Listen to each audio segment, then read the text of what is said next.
This is a slideshow presentation for week 6, The Reign and Splendor of Solomon in the Story of Israel online course.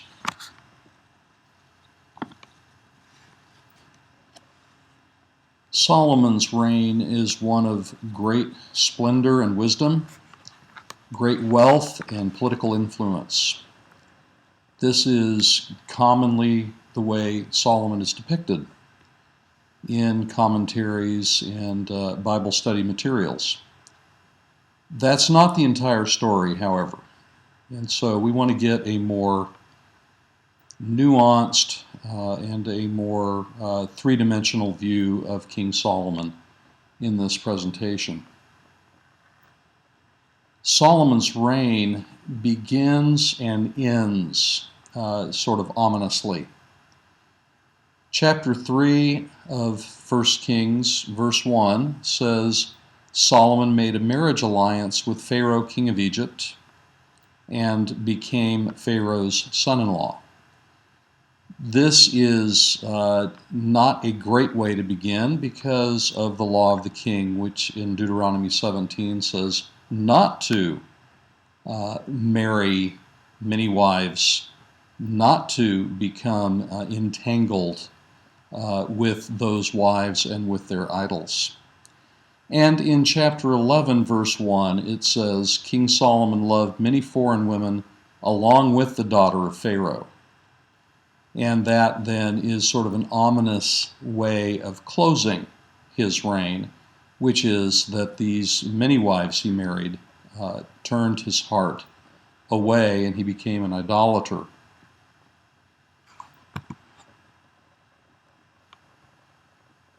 In 1 Kings chapter 3, following the beginning verses of Solomon's, the story of his reign, Solomon is at the great high place at Gibeon, where he is given a dream at night, and the Lord asks him what he should give him as he begins his reign.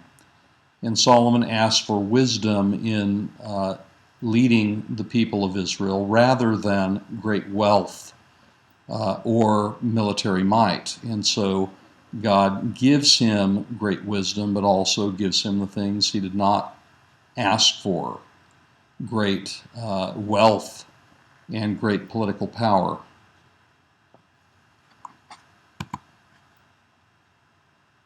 In verses 16 through 28 of chapter 3, we have the first demonstration of Solomon's great wisdom, and that is two prostitutes that come before him, one with a living baby and one with a dead baby, that they had given birth at the same time, and one of them had rolled over on her baby at night and killed it and had replaced her dead baby with a living baby. And so the prostitute with the dead baby said the living baby was hers. The prostitute with the dead baby said the living baby was hers, and so they brought the matter before the king. The king, of course, famously says, cut the living baby in half and give half to each mother. The true mother, of course, said, don't kill the baby. And Solomon said, this is the real mother, give her the living baby. And that begins a series of accounts in chapters 3 through 10 of Solomon's great wisdom and how it was manifest in many ways. The first way is the manifestation of his wisdom judicially. He showed judicial wisdom in how he adjudicated the case of the two prostitutes and their babies. Chapter 4 is a series of lists of Solomon's, first his officials, or his cabinet, if you will, and how he had organized his government.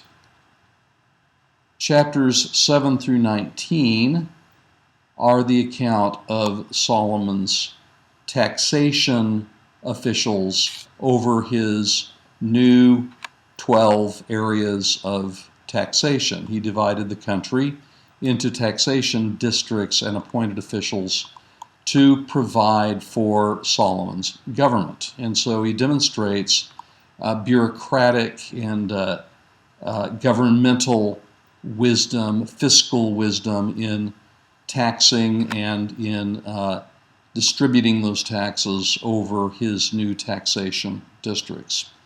The balance of the chapter deals with his international, aesthetic, and proverbial wisdom. That is, his trade internationally, his alliances with other governments, and his compilation and composition of songs and proverbs, and his scientific wisdom in knowing about many things of the natural world. Chapter 5 goes into more detail about Solomon's diplomatic wisdom. That is, he writes a letter to Hiram of Tyre asking for help in constructing the temple that he plans to build in Jerusalem. Hiram had been allied with his father David.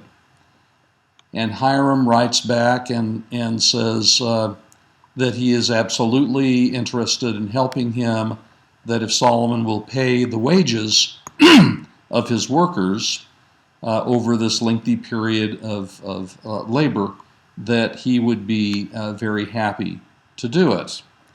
The balance of the chapter deals with Solomon's forced labor levy, and that is his laborers taken from Israel along with the laborers provided from the Tyrians, Hiram of Tyre's laborers. Solomon's laborers are forced labor, and we find these in three places in 1 Kings. Chapter 5:13 to the end of the chapter, chapter 9:15 through 22, and chapter 12, verses 1 through 5. The labor levy consists of workers from the Israelite tribes who take 1 month out of every 3 in the year to work on his forced labor building projects, the temple, his palace, and many cities in Israel. This forced labor in chapter 5 doesn't indicate that it is something that is negative at all. In chapter 9, we have a kind of a caveat that the Israelite forced laborers are not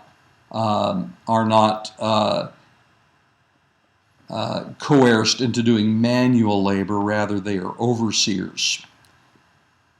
Regardless, in chapters 5 and 9, those are not related or understood negatively.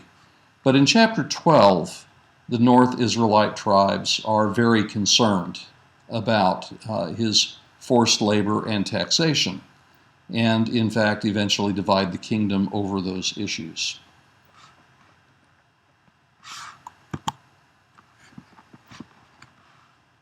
Chapters 6 through 8 are devoted to Solomon's wisdom architecturally and religiously in building the temple and dedicating it.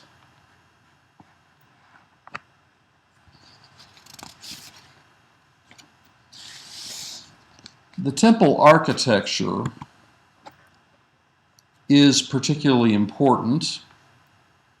It's in a 3-part structure. First, the vestibule, or the receiving area, if you will, in the front of the building, or the porch, we could call it, in Hebrew, the ulam. The large middle section is the holy place, or simply the house, the bayit. And finally, the Holy of Holies in a raised area in the back, curtained off from the rest of the building, called the Holy of Holies, or the Debir. There are also, surrounding the temple on three sides, are storage rooms in 3 floors, and you see that in the diagram that you're looking at. Storage rooms with stairways leading from one floor to the next, surrounding the building on 3 sides.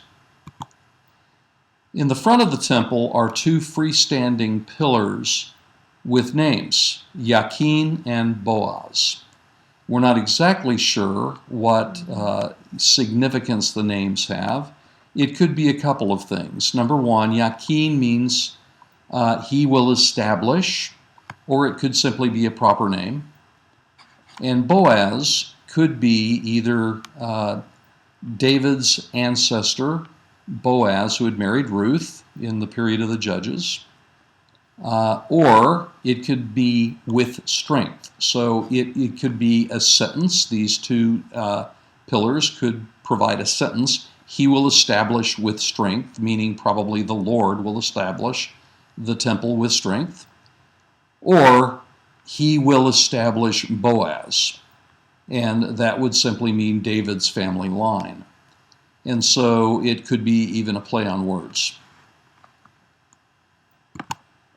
This 3-part structure and the freestanding pillars and the storage rooms surrounding it are also found in temples outside of Israel in the ancient Near East during the first BC millennium as well. This is a schematic of a recently discovered temple in Syria called Ain Dara, where you see the 3-part structure, the antechamber or the vestibule, the holy place or the main hall, and the debir, or the schematic here calls it the shrine, at the back. And then you have surrounding on 3 sides storage room areas, and you can even see where the doors used to go between the little storage areas. At the front, you also see a couple of small black circles in the front door area. Those were places for pillars to reside. And so the temple architecture is not is well known, and this particular temple architecture is common throughout the period of the first millennium BC.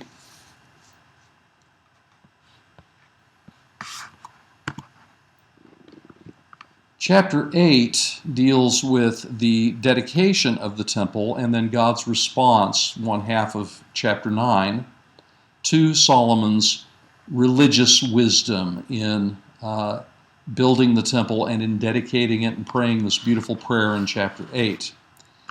The prayer in chapter 8 and God's response in chapter 9 are very Deuteronomic. That is, the language is very much, and the theology very much like the book of Deuteronomy, where that God has made a covenant with his people, the people have freely agreed to the terms of the covenant.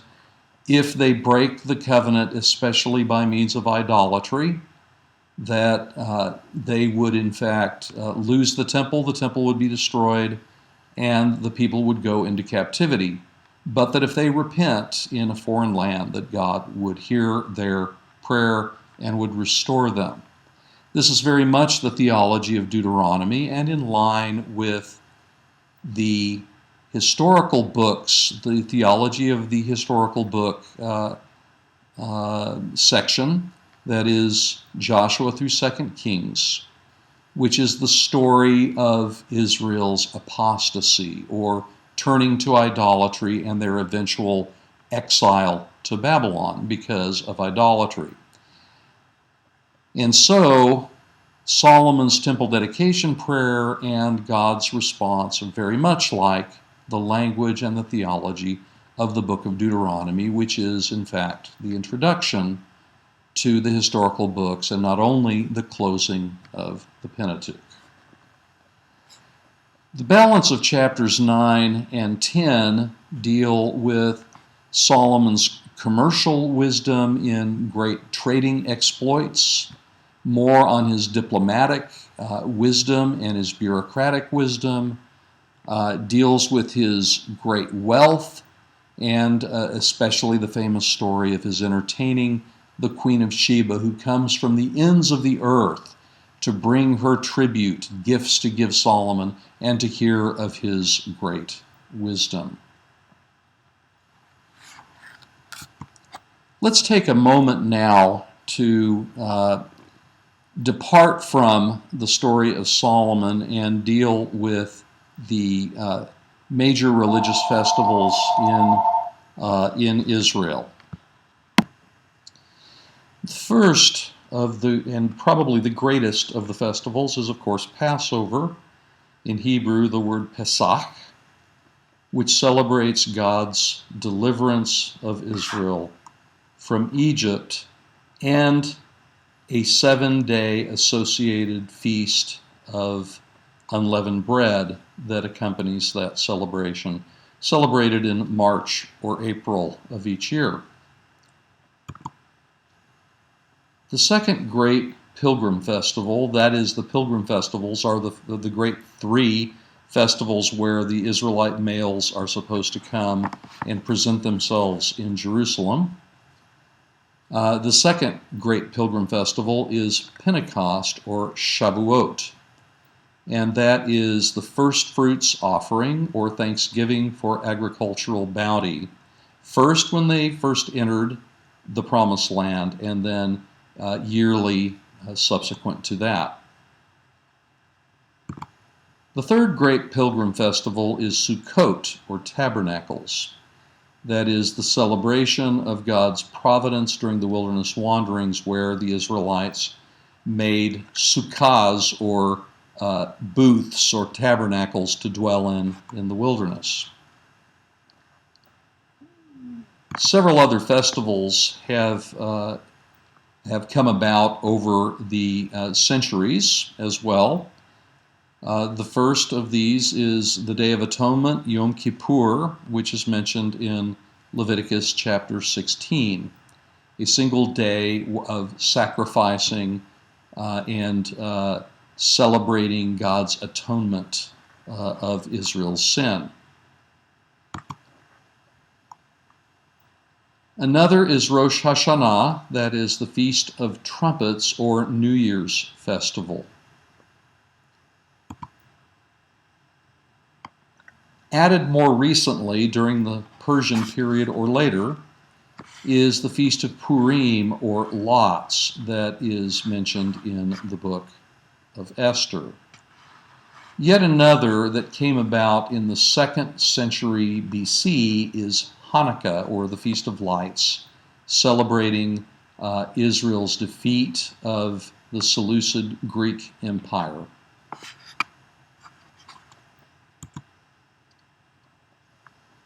I mentioned at the beginning of this presentation that not all is perfect with Solomon, and that Solomon's reign begins and ends ominously with his marriage to Pharaoh's daughter and his love of many foreign women at the end of his account of his reign in chapter 11.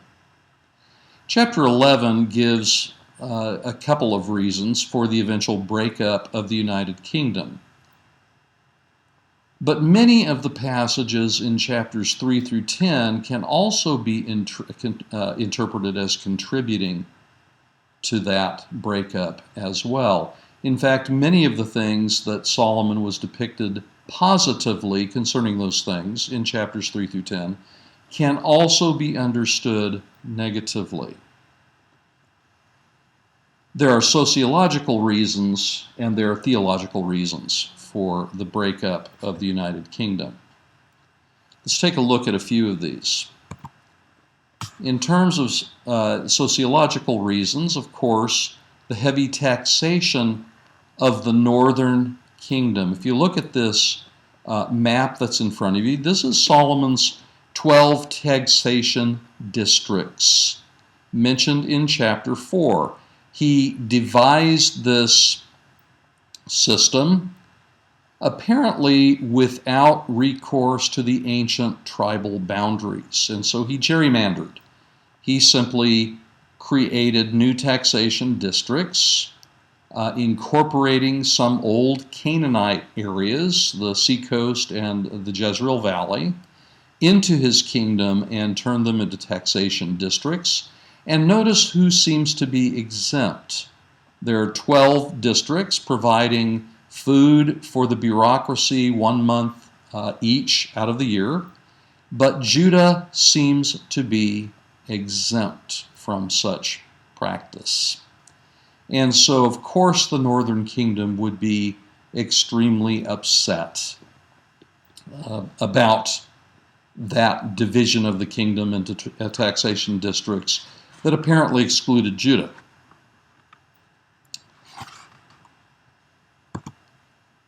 Solomon's forced labor, of course, mentioned in chapter 5 and 9 and 12, is understood very negatively in chapter 12, and the northern tribes, in fact, end up dividing from the kingdom because of his policy of forced labor.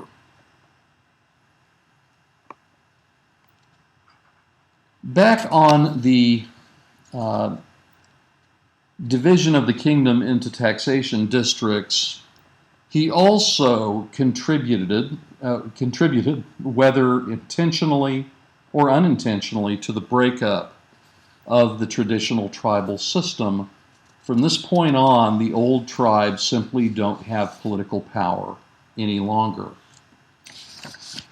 There are also theological reasons for the breakup of the kingdom.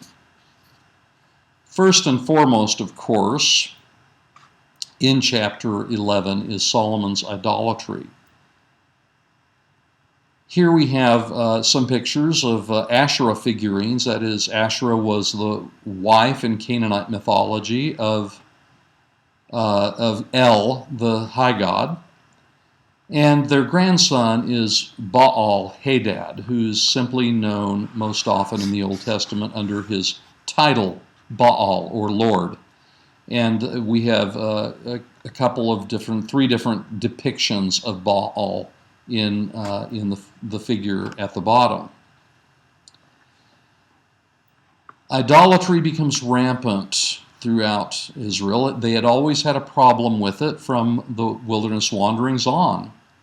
There had been a problem with idolatry, and Solomon, simply by his marriage alliances and his building of temples for his foreign wives, contributed to that fall into greater and greater idolatry.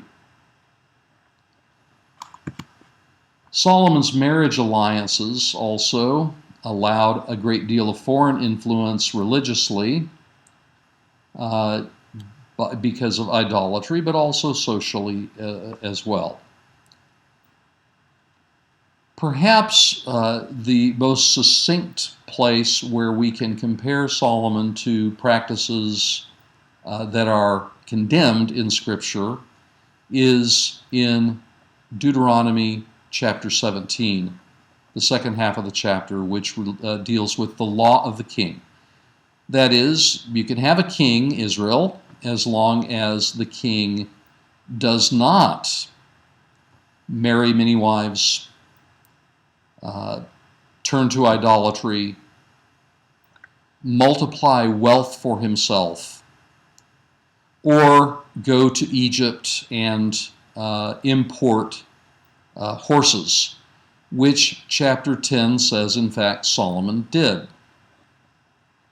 And so the many wives turned his heart away to idolatry.